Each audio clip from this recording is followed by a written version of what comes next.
அன்பான இனிய உறவுகளுக்கு இங்கே முத்துவுக்கு பாராட்டு விழா கொடுக்கணும் அப்படின்னு சொல்கிறாங்க இல்லையா, அதை வேணான்னு சொல்கிறாங்க. ஆனால் மறுபடியும் கொடுக்கட்டும், நம்ம வாங்குவோம் அப்படின்னு சொல்லிட்டு முத்துவும் சரின்னு சொல்கிறாங்க. ஏன்னா இங்கே சீதா கோவமாக இருக்காங்கன்னு மீனா சொல்லிடுறாங்க இல்லையா, அதனால் எப்படியாவது நம்ம அருணை பற்றி பாராட்டி பேசணும், அதுக்காகவாவது நம்ம வந்து இந்த ஃபங்க்ஷன் நமக்கு ஏற்பாடுக்கு ஒத்துக்குவோம் அப்படின்னு சொல்லிட்டு முத்து ஒத்துக்கிறாங்க. அதே மாதிரி ஃபங்க்ஷன் விழாவும் நடக்குது. பார்த்தீங்கன்னா மேடையில் விருதை கொடுக்குறாங்க, சிறந்த குடிமகன் அப்படின்னு சொல்லிட்டு முத்துக்கு பரிசு கொடுக்குறாங்க. பார்த்தீங்கன்னா ஸ்ருதி தாங்க செம்மையாக வீடியோ எடுக்குது, சூப்பராக இருக்குங்க. அவ்வளோ சந்தோஷப்படுறாங்க, கை தட்டுறாங்க. முத்து யூ ஆர் கிரேட் அப்படிங்கிறாங்க. அதுக்கப்புறம் முத்துக்கிட்ட பேட்டி எடுக்கிறாங்க. எப்படிங்க, எப்படி நீங்கள் இந்த மாதிரிலாம் பண்ணீங்க, என்னங்க இதெல்லாம் ஒரு இதுவா? மனிதாபிமானம் உள்ளவங்க யாருமே ஒரு உயிர் அடிபட்டாலோ என்ன ஒரு கஷ்டம் இருந்தாலும் அதை வந்து உதவி பண்ணுவாங்க. இதுக்காகலாம் சும்மா ஒரு அது இதுன்னு போய் இருந்துட்டு தவம் இருந்துட்டு படிச்சுட்டு வரணும் அவசியம் இல்லையங்க அப்படின்னு முத்து சொல்ல, அது கரெக்டு தாங்க, நீங்கள் சொல்கிறது சரிதான். ஆனால் அங்கே இருந்தாங்களே ஒருத்தர் போலீஸு, அந்த அடிப்பட்ட அம்மா விட்டுட்டு அவர் ஓடிட்டார் இல்லையா அப்படிங்கிறாங்க.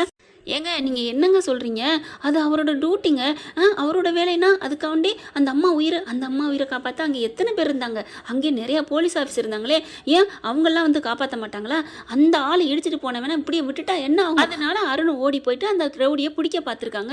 அது அவரோட வேலையை கரெக்டாக தான் செஞ்சுருக்காரு. இதுக்காகலாம் அவர் வேலையை பறிக்கிறது எந்த விதத்தில் நியாயம் இல்லை அப்படிங்கிறாங்க. அப்படிங்களா சார் அப்படிங்கிறாங்க.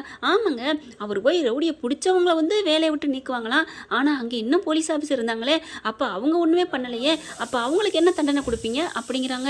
அதுக்கப்புறம் இங்கே பாருங்கள், எல்லாரும் இருக்கிறோம், யாராக இருந்தாலும் சரி, கண்ணுக்கு முன்னால் ஒரு உயிருக்கு ஆபத்துனா அதை காப்பாற்றுறதுல ஒரு தப்பும் இல்லை. நான் என்னோட கடமையை செஞ்சேன், அவரோட வேலையை செஞ்சார், அதில் ஒரு தப்பு இல்லைன்னு நான் சொல்லுவேன். அவர் வேலை போயிடுச்சு, அவங்களோட வேலை வேணும், அதை வந்து வேலையை கொடுத்தா தான் நல்லது. அவருக்கும் இதுக்கும் எந்த சம்மந்தமும் இல்லை. அந்த மாதிரி நான் காப்பாற்றி தூக்குறத அவர் பார்த்தாரு, சரி ஒருத்தங்க காப்பாற்றுட்டுன்னு ஓடிட்டாரு அப்படின்னு முத்து நியாயம் பக்கமாக பேசுகிறாங்க. அது பார்த்தீங்கன்னா எல்லா சோஷியல் மீடியாவிலையும் போகுது. அங்கே அருணை பார்க்குறாங்க. அருணை பார்த்துட்டு அதை பார்த்துட்டு ஐயோ என்ன இது, இப்படி இவன் பாராட்டி பேசிகிட்டு இருக்கான், அப்போ சீதா இதை பார்த்தானா என்ன ஆகும், எங்கள் மாமா நல்லவர்ல சொல்லிடுவார், ஐயோ அப்படின்னா நம்ம இதனால தான் நமக்கு வேலை போச்சுன்னு வீட்டில் சொல்லி வச்சுருக்கோம், ஆனால் இதால் வேலை போகலை அப்படின்னு தெரிஞ்சு போயிருமே, நம்ம தப்பு பண்ணி தான் வேலை போய் நிற்கிறோம்னு சீதாவுக்கு தெரிஞ்சால் என்ன ஆகுறது அப்படின்னு இங்கே அருண் மனசுக்குள்ள ஒரு மாதிரி ஆகுது. இங்கே பார்த்தீங்கன்னா சீதா இங்கே ஹாஸ்பிட்டலில் வேலை பார்த்துட்ருக்காங்க, கோவத்தில் டென்ஷனில் வேலை பார்க்குறாங்க. முத்து என்ன பண்ணுறாங்க, தான் பொண்டாட்டி நல்லா இருக்கணும் அப்படிங்கிறக்காண்டி சீதா அப்படி ஆஸ்பத்திரிக்கே போயிடுறாரு.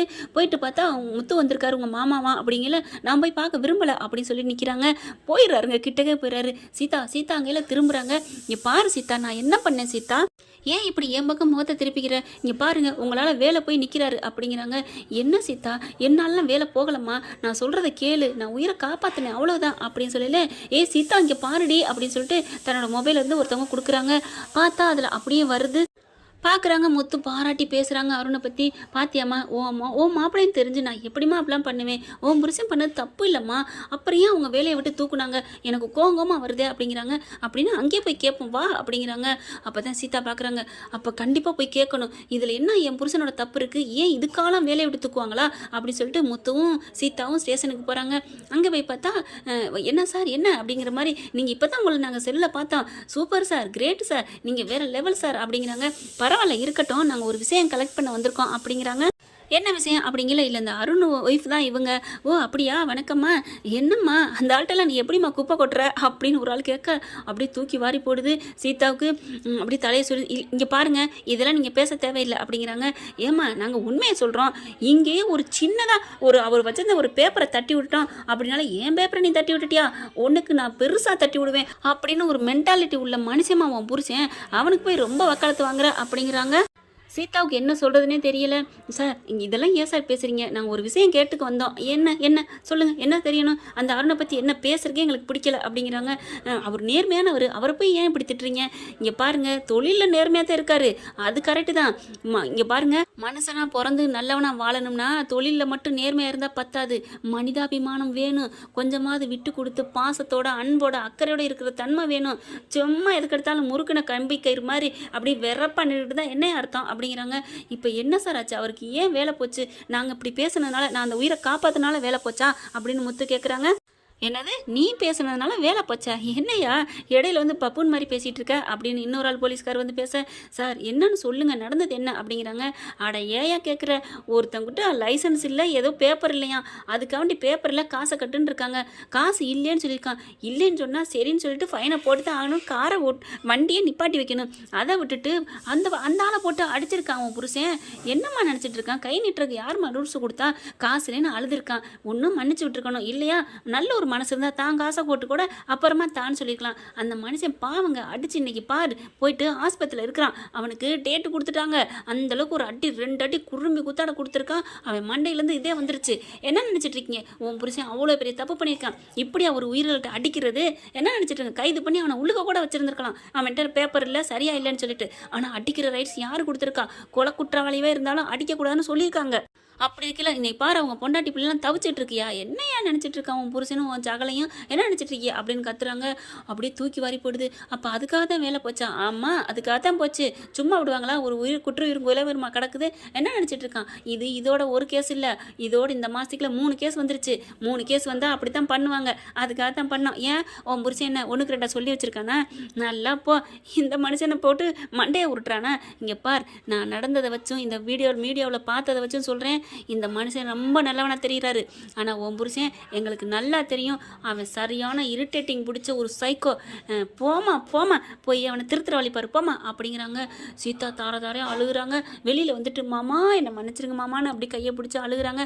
விடு சீதா, நீ கொஞ்சம் அவனுக்கு அட்ஜஸ்ட் பண்ணியே போ, நீ என்னை பற்றி பெருசாக பேசாத அப்படிங்கிறாங்க. இல்லை மாமா, அவரை நான் சும்மா விட மாட்டேன் அப்படின்னு சொல்லிட்டு கோவமா போகிறாங்க. எவ்வளோ முத்து சொல்கிறாங்க, ஆனால் சீதா கேட்கவே மாட்டேங்குது. வீட்டுக்கு போய் தாமதம்னு குதிக்கிறாங்க, கத்துறாங்க. என்ன சீதா என்னாச்சு அப்படின்னு அவங்க அம்மா கேட்குறாங்க. எங்கே உங்கள் புள்ள அப்படிங்கிறாங்க. வெளியில் போயிட்டாமா, மனசு கேட்காம. அவர் நடிக்கிறார், நீங்கள் ரொம்ப இதுங்காதீங்க அப்படிங்கிறாங்க. என்னம்மா இப்படிலாம் பேசுகிற? அவர் நடிக்கிறாரு. உங்ககிட்டயாவது உண்மை சொல்லியிருக்காரா? என்னம்மா சொல்கிற அப்படிங்கிற அங்கே ஸ்டேஷனில் சொன்ன உண்மையை சொல்ல, அட பாவி, அவன் இப்படி போய் சொல்கிறானா? ஐயோ, அவன் கொஞ்சம் கோவக்காரனாக இருப்பான் தெரியும், ஆனால் மற்றபடி நல்லவேம்மா. அதனால தான் அவனுக்கு ஒன்று நான் கல்யாணம் பண்ணி வச்சேன். நீ நல்லவளாக இருக்க, அவனை மாற்றிடுவேன்ட்டு. என்னது மாற்றிடுவேண்ணா? திருத்திருவேண்ணா? அப்போ நான் உங்கள் புள்ள என்ன பறிச்சு பேப்பரை நான் திருத்துற டீச்சர்னு நினச்சிங்களா? என் வாழ்க்கையை இப்படி கெடுத்துட்டீங்களே. நீங்கள் வந்து பொண்ணு கேட்டீங்க, ஒரு அம்மா நல்லம்மாவாக இருக்கீங்கன்னு தான் உங்கள் பிள்ளையும் நல்லவராக இருப்பார்னு நினச்சேன். இப்படி என் வாழ்க்கையை கெடுத்துட்டீங்களே. இப்படி ஒரு சைக்கோ கிட்ட நான் எத்தனை நாளைக்கு எப்படி வாழ போகிறேன் அப்படி இப்படின்னு அழுகுறாங்க. மாமா ப்ளீஸ்மா, என் பிள்ளைய திருத்திடணுமா, இப்போ நீ இந்த விஷயத்தை பற்றி சொல்லாதம்மா, நீ இப்படியே இரு, இப்போ தான் கொஞ்சம் சந்தோஷப்படுறேன், என் பொண்டாட்டி என் பக்கம் இருக்கான்னு தயவு செஞ்சு கெஞ்சி கேட்குறேன் அப்படிங்கிறாங்க. அப்படியே சைக்கோவை தலையில் கட்டிட்டோமே, அப்போவே மாமா சொன்னாரேன்னு சொல்லிட்டு இப்போ தாங்க முத்துவோட அருமை இந்த பிள்ளைக்கு தெரிய ஆரம்பிக்குது. ஓகே ஃப்ரெண்ட், பார்க்கலாம், இப்படி தான் போகலாம். இந்த பற்றி உங்களுக்கு பிடிச்சிருந்துச்சுன்னா அவங்க பொண்ணான கையில் ஒரு லைக்கை போட்டு சப்ஸ்கிரைப் பண்ணிடுங்க. Thank you friends.